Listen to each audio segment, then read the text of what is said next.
With me today is Peter Norris, and at 13, he made the kind of call that really defines a life. His father was a career criminal, Australia's most wanted to be exact. His brother, cut from the same cloth. Grandfather, same story. Crime was the family business, chaos, the inheritance. But Peter wasn't here to follow a legacy. He was brave enough to rewrite it. He walked away from the only life he'd ever known and built a new one from the wreckage. Today, he's the CEO of a multi-million dollar hospitality group, a people first influence in a industry defined by burnout. Foster carer, elite athlete, best-selling author of The Bank Robber's Boy. And Peter doesn't just talk about transformation, he is transformation. His message is simple and it hits like a home run. You don't choose the hand you're dealt, but you've got the power to play it like a winner. And I love that so much. Peter Norris doesn't just point to what's possible, he gives you the guts to go after it. So welcome, Peter. Yeah, thanks, Julie. That's a great introduction. That's a beautiful little snapshot of life so far, which has been an incredible journey, an absolutely incredible journey. Absolutely. Yeah, I would say it's quite epic. Yeah, So really looking yeah. forward to jumping in with this with you. And thank you so much for making the time.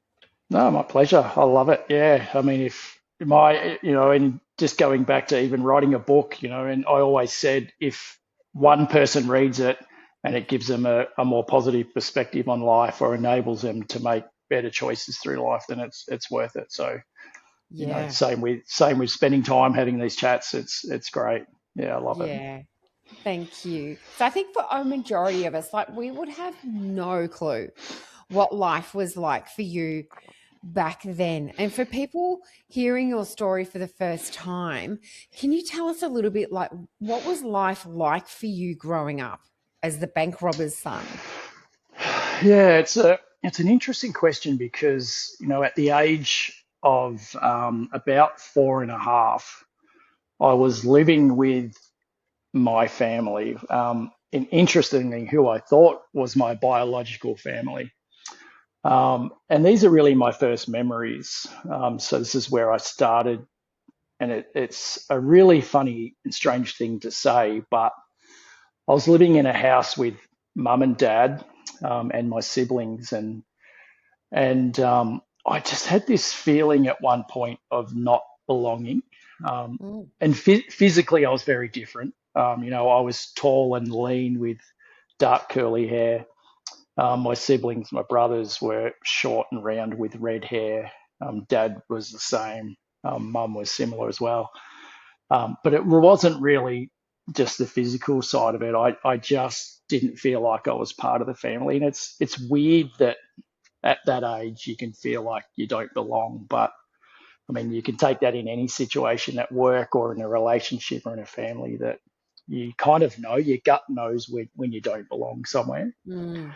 Um, and so I found out, and obviously I'll keep this short, but I was running around the garden one day in the house that was, I thought was my family's, and this man walked through the front gate and without saying a word, just come straight for me. And I looked him in the eyes, and he picked me up, and there was tears and very little said. And that was my real dad, who'd been in jail, um, and had actually at this stage fought through the New South Wales courts to get custody of his kids, me and my sisters.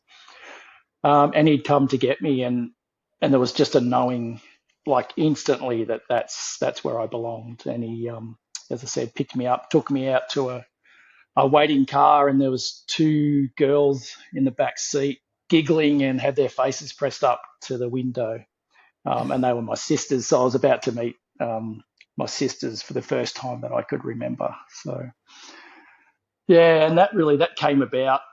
Um, Dad was put into jail when I was 18 months old, and my mum, Rose, she'd been through some pretty traumatic experiences with Dad. She had a rifle put to her face. Him and his crew, I suppose, had suspected that she was talking to the police. So yeah, they did that, and look, he was apprehended not long after. Mum, and this is my brother's memory. Mum picked up a shopping bag one morning and gave us all a hug, and caught a bus. And to this day, I have not heard from her. So Oh, wow. it was 50 years ago. Yeah, she caught a bus and disappeared. And look, and I really forgive her for that. I understand. I didn't as a child, but as an adult, I understand, one, how difficult it must be to walk away from 4 children, but also knowing my father, that had she taken her kids, there's no way that he would have stopped looking for us. So that's how I ended up in that foster care situation. Right. And yeah, Dad came and got us back.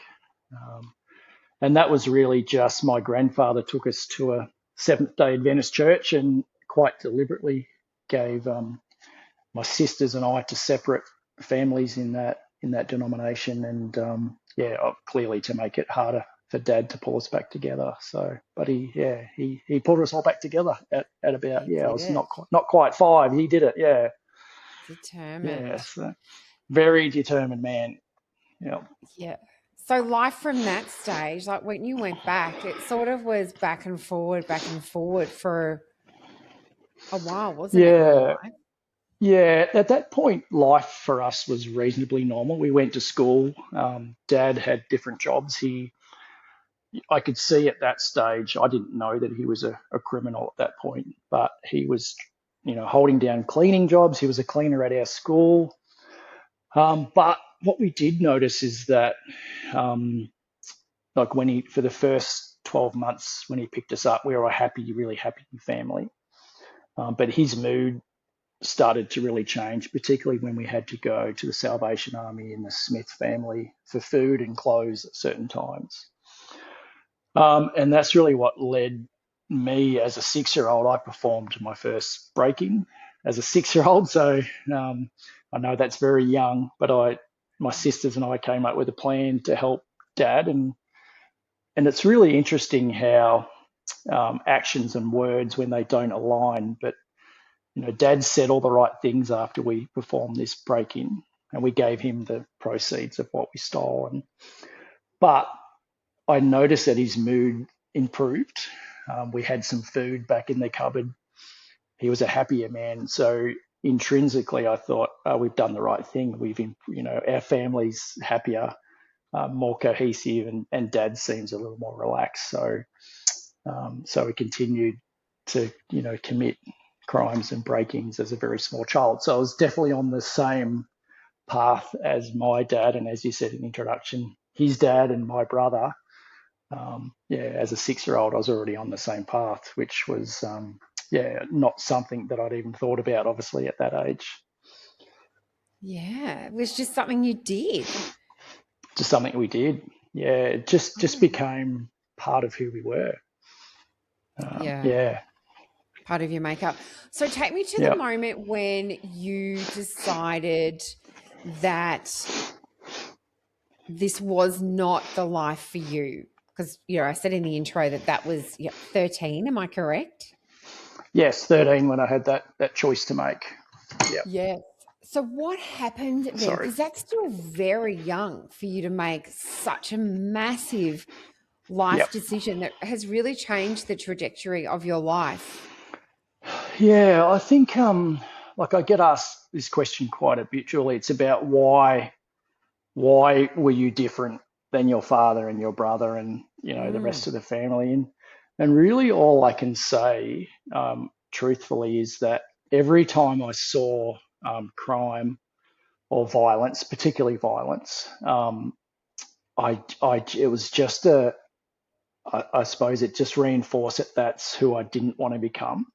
mm, And Dad, I have this really pivotal moment, and Dad and I, Dad come and stole me as he did got his son back from foster care. And this is one of the, I suppose, the nice parts of our story is that Dad would promise me every time he went back to jail, and I was there many times when he was apprehended, and it was scary, and I was upset as a little boy losing my dad, but he would just look me in the eye and say, "I'll be back to get you." And he, and this is the real twist in that decision, is that he kept his promise to me every single time. He would escape from jail and come back and find me. And we had this beautiful moment driving across the Nullarbor Plain, and I was 11 and had my first driving lesson. And we sat on top of the roof of the Valiant looking at the Nullarbor stars, and he was telling me a story about a bank robbery that he did, and particularly the impact it had on one of the guards, who Dad had a shotgun in his face, and this man, soiled himself in front of his colleagues, and Dad was kind of laughing about it, and that was a real pivotal moment for me. My gut was churning, and I just knew that, I felt really sorry for Clive, the man, the security guard in the bank, and it was really at that age where I knew that I was going to start to make choices to ensure that I didn't become my dad, which was a really tough one, because at that age, and even now, I'd give anything for another day with him, but I knew that I couldn't become him. So it was a really, really tough time as a child. Really That's such a tough tumultuous time. Like feelings. Yeah, that's amazing that you remember that moment, I do. and Yeah, because in your book, like you adored your dad. absolutely. Yep, Yeah. yep, yep. Every single minute I had with him was, I adored. Yeah, I was attached to him, attached to his leg, attached to his hand. Yeah, so, and that is the hardest bit, because, as I say, I'd give anything for more time with him, but I was just so certain that I needed to be different. So, yeah, a really kind of tough confliction, really Amazing. tough. And so at Yeah. 13, you said, I'm not going back. Yeah, I was, and again, there's, through my book, as much as there's some traumatic and horrific moments, there's also these sprinkles of kindness, and these people who, put their hand out and be kind, and really, there was no reason for kindness sometimes. It was just really good people that showed up in my life at a time when I needed it, Mm, by chance or by whatever. And so I had a family who took me in at 13, and it was meant to be a 3 week little break. I'd been breaking into houses again. I'd been caught, um, and they took me in for 3 weeks. And in the first 3 weeks, I stole their car. I did all sorts of things for them to push me away, essentially. And at the end of the 3 weeks, they put their hand out and asked me to stay. And part of that offering was, would you like to stay and become part of our family and go to school? Like, I hadn't done any of grade 6 or year 7 as well, so I was missing kind of those early foundations of education as well. I was learning lots of street smarts, but I was missing, that yeah. curriculum, I suppose. So, and I took that offer. Again, I could see that I needed to change. And as had happened in the past, Dad showed up, um, and he'd escaped from Fremantle jail, was hiding out in a little unit in Shepparton. And he just assumed that our adventures together would continue. And there was a one Sunday, when I was visiting him, and he just said, "Pete, grab your stuff. We're off again." And I was sitting, and I remember it just like it was yesterday. I was sitting across from him on the couch, and I just put my head down, and there was tears just hitting the carpet, and I just said, "Dad, I can't." Mm, Um, and we just looked at each other, and I think he knew that, well, he definitely knew that that day was things were different. mm, And he picked up his bag and walked out. And I never saw him again after that. So yeah, tragically, he, as you know from my story, he died in jail. He got sick and died in jail not too long after that. So, Mm. but again, as tough as that decision was, it's the right one. Yeah, as Yeah. tragically as it ended, yeah, it's still the right one. Gosh, that's Yeah, so courageous of you. And yeah, this is now this real theme throughout your life. Like, I just can't imagine, like, I feel like I'm going to cry, like, from your story. Like, mm, that's just, really tugs on the heartstrings. And I just can't imagine you going through that. But like you said, these people showed up in your life, even though you did what you did, and they gave mm, you, I suppose, the second chance, yep, and and perhaps the strength to be able to make that decision and know that you would be okay, even though I know you went through some, mm, terrible times. But so after that, so you completed your studies. yep, Did yep. you stay with this family?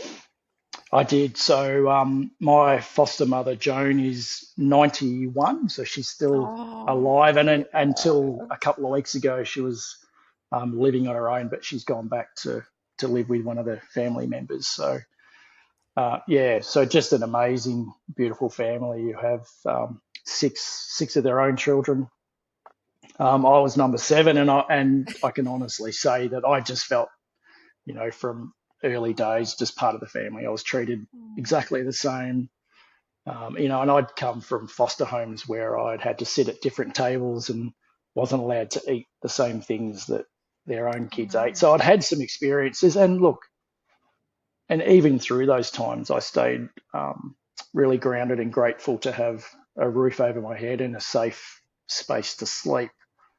But I did notice the little things that ensured that I wasn't made to feel part of the family. So it was really beautiful to have every member of that family just put their hand out and just to become one of them, treated exactly the same, no differently. So, which That was is great. so fabulous. So now Yeah. fast forward, you're Yes. now the CEO of Club Corowa and a world-class athlete.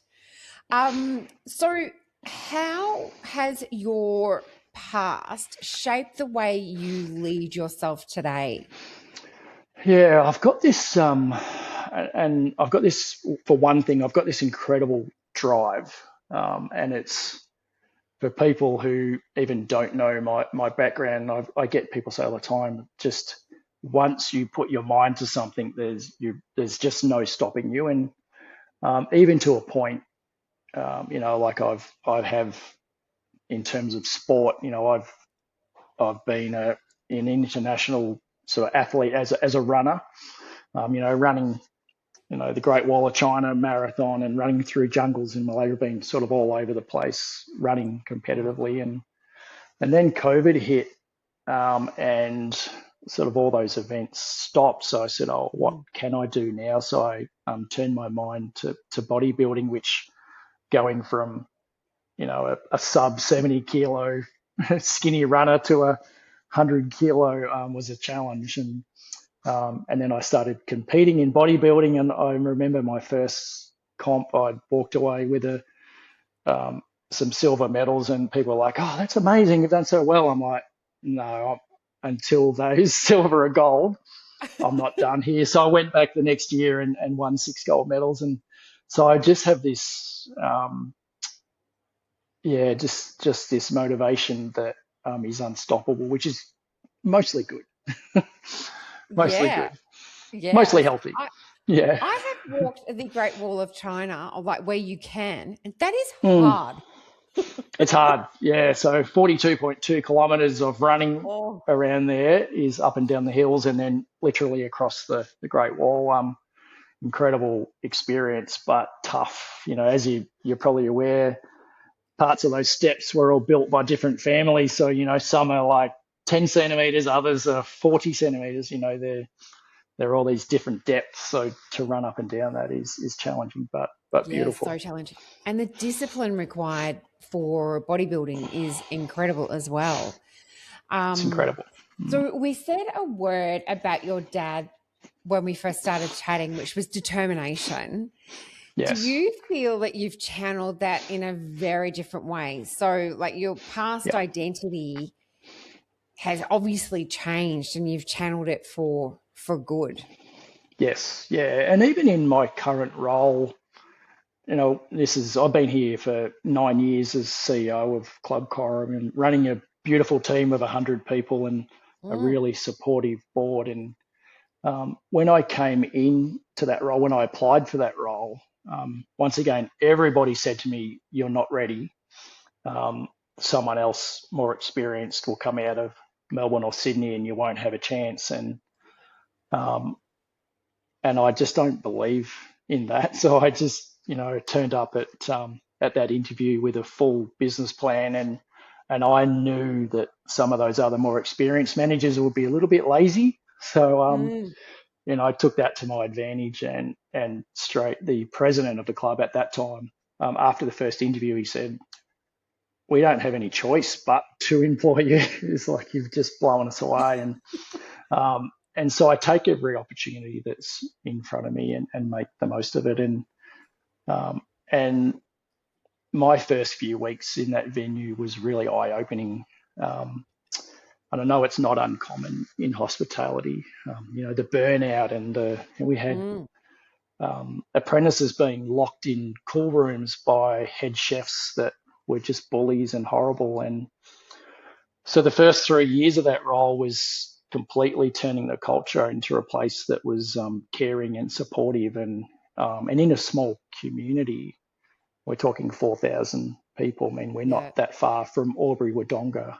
We channel lots of our customers out of there, but people lost their jobs that deserved to lose their jobs. They had been horrible to people for decades, and were allowed to continue. yeah, And so part of my mantra, as a leader and as a CEO, is to lead with courage and kindness.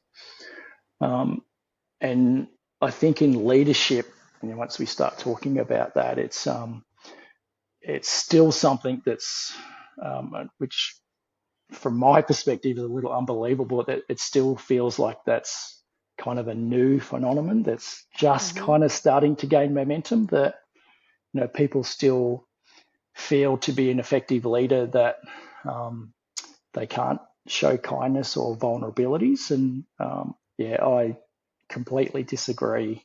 mm, The way that I've led my team, and an example is, my team say to me all the time that in the 9 years I've been there, they have not heard me raise my voice yet. I still manage to get the best out of people. I don't need to yell at people to get the best out of them. I need to, um, I think a really important thing that I found is people perform to the belief that others have in them. And if I yeah, go back to my experience as a child, in the criminal world, um, and we all know this, is that many troubled young people become exactly what society expect them to become. Um, it's just the way it is. But when someone believes in them, like my foster family, the Dullards, that story can change. And I think it's really similar in a leadership environment, that the environment that we create as leaders will either help people shrink or rise through that. And we are really, that's on me as a CEO. And so I think it's in terms of applications for leaders, it's so I praise potential, not just performance sometimes. So I see mm, someone really trying, and although the outcome may not have been exactly what we wanted, it's encouraging that, and sometimes giving people responsibility before even they feel ready, and just backing people in. And that's, I suppose, where that belief in others enables people to thrive. And it doesn't always work. If people don't really want to succeed, though, doesn't matter what I do, but at least the people that are really wanting to succeed in our workplace, that will give them every opportunity to do so. Yeah. Yeah. I love Yeah. that you, like with that transformation, that you have role modeled the behavior that you expect to see. So getting rid Yep. of the people who Yep. are the bullies, are the harassers, Yep. are like doing things that are totally unacceptable in a workplace. Yep. And I so believe in what you're saying, in that people rise to the belief that others have in them. So where did this leadership style come from? Is it just something that's innate to you? Has it been Yep. modeled on what your um, foster family did for you? Yeah, I think so. It does feel innate. It's really just Mm, and it is just being a good human at the end of mm, the day.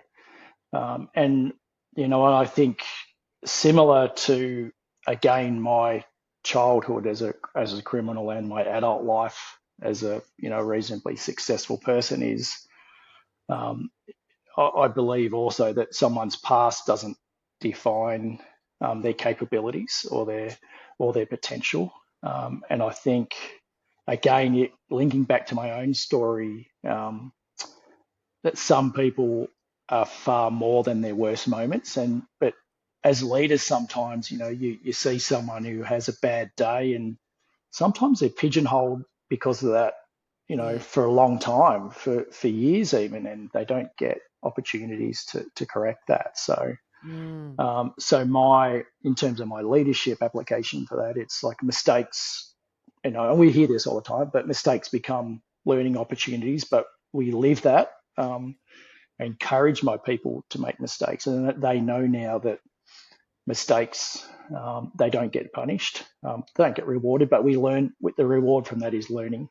Um, mm, Redemption is possible. We make a bad decision, it's not the end of the world.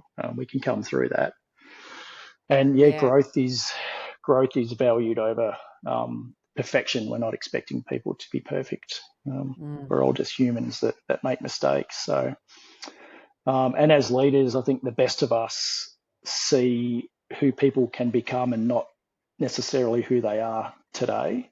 And that is a yeah. bit of a journey. That is a bit of a journey as Mm, well. So, and it takes some time and some work and some frustrating moments, but at the end of the day, it's authentic. It just comes from within, and I'm still developing it. I'm doing some keynote speaking, and it's because it's not something I've learnt from a textbook.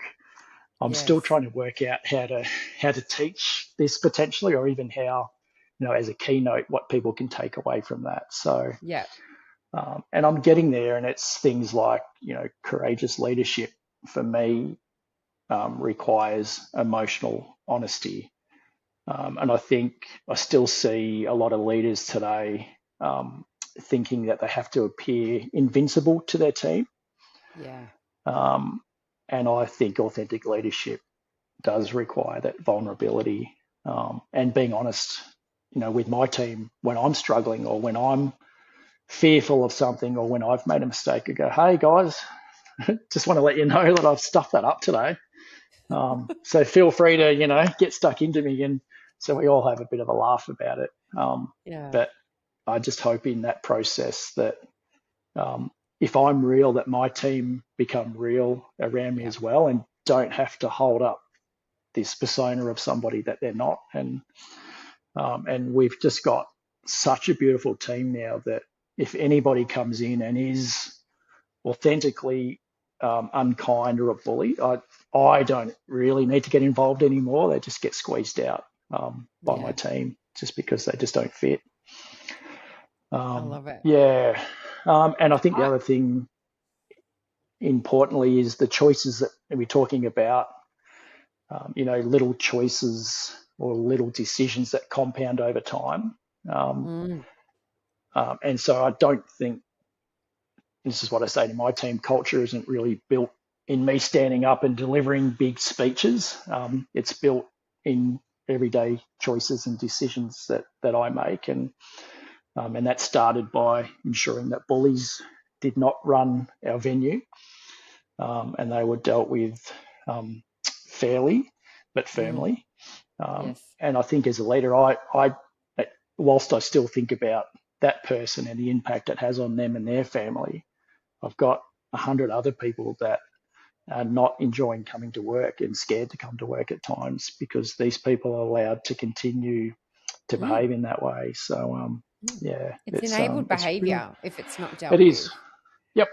Yep. Absolutely. 100%. Yeah. And you said before, about how you can share your story, because I believe that the best leaders are from experience, from what you do wrong, what you get right, and being really curious in people. I don't believe that leadership comes from a textbook. I don't think No. it can. Like, you can No. learn Agree. principles, but you've got to put them into action to Yep. know how it works and how it impacts on other people. Because, leadership's not about you, it's about them. Yeah, and that's right. And the reason that I feel so strongly about I link in those two words, courage and kindness, Mm, because exclusively without each other, just being a courageous leader on its own without kindness can be seen as really harsh, mm, and really firm leadership. And on the other side, complete kind leadership can become weak leadership as well yes. without the courage to make the right decisions. So, Yeah.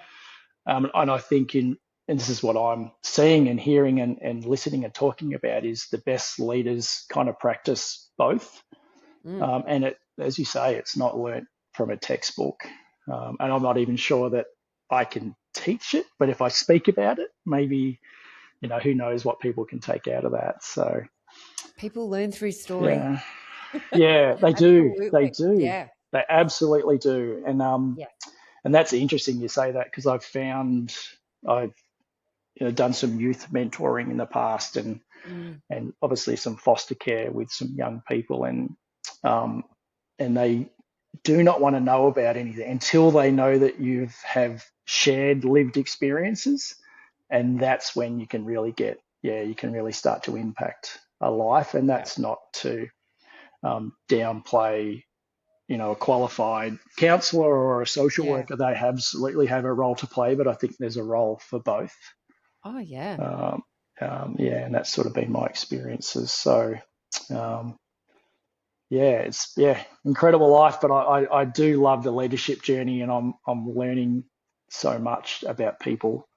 Yes. And I think my style of leadership could work anywhere. Mm. I still see that in the sort of big blue chip corporate environment, Mm. there's still this belief that we just have to be brutal. Um, Yes. Yeah, and I still disagree. I think, as leaders, every day we have this opportunity to change someone's trajectory, which Yes. again, that's my experience coming through life. And, that can be a staff member, a colleague, a business partner, Yep. a young person in our organisation. And this, one of the things I do say in a keynote is, the question isn't whether or not as CEOs, as leaders, that we have that power, because we do. It's how we Mm. choose to use it on a daily basis, and Yeah. that's a bit of a key thing. And usually when I say that, you can kind of see people's minds start to tick over and Yeah. Light bulbs go off. Yeah. start to reflect, a little bit, maybe. But Yeah. No, that's yeah. very true. So, Peter, what does your life prove that other people probably do not think is possible?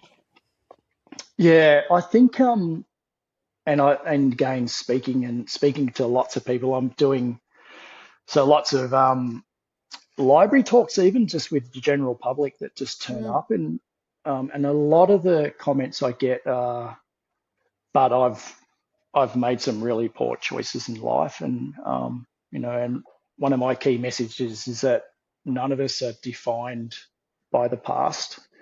If that was the case, I would be in jail or not alive today, because that was my trajectory, my family trajectory.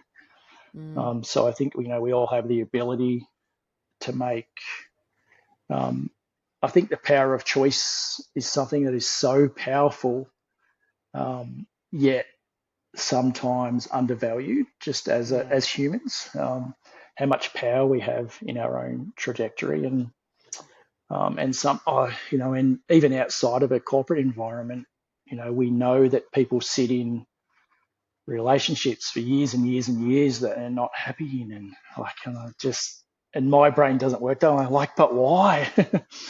Why would you do that to yourself? Yeah.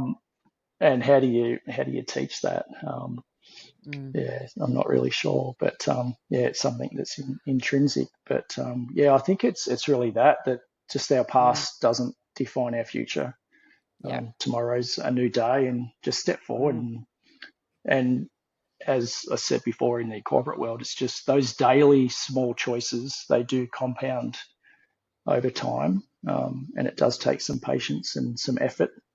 But Yeah. geez, the life on the other side of those choices is pretty damn good. Yes. And I love Yeah, that for you. And I love that you're sharing your story so openly that people can see the potential that they have through your story. Because, yeah, going back to that quote that I just love, like, you can't choose the hand you're dealt, but you have got the power to play it like a winner. So, yeah. your story isn't just about where you came from, it's about the moment you Mm, decided that you didn't have to stay there. So, I'm yeah, really grateful that you have chosen to share your story on Leading You. yeah. Thank you, Julie. Yeah, and just I suppose to close off, for people to reflect on where I was. At 13, I had a judge look at me and say, "I'm not sure whether you're the worst 13-year-old criminal I've ever seen, or you're just a kid that's had a bad start to life." And again, I remember that so vividly, because again, that's a bit of a turning point where I knew that I had a choice to make at that stage. I was becoming my father, whether I liked it or not. So I had to, Yeah. had to make some very deliberate choices to ensure that that didn't happen. Yeah. Well, Yeah, good on you. And for sticking to that choice and just being so courageous throughout your life and now teaching other people how to be. So, Peter Norris, thank you so much for being part of Leading You. Julie, thank you so much. I've really enjoyed it. That's a really good chat. So thank you.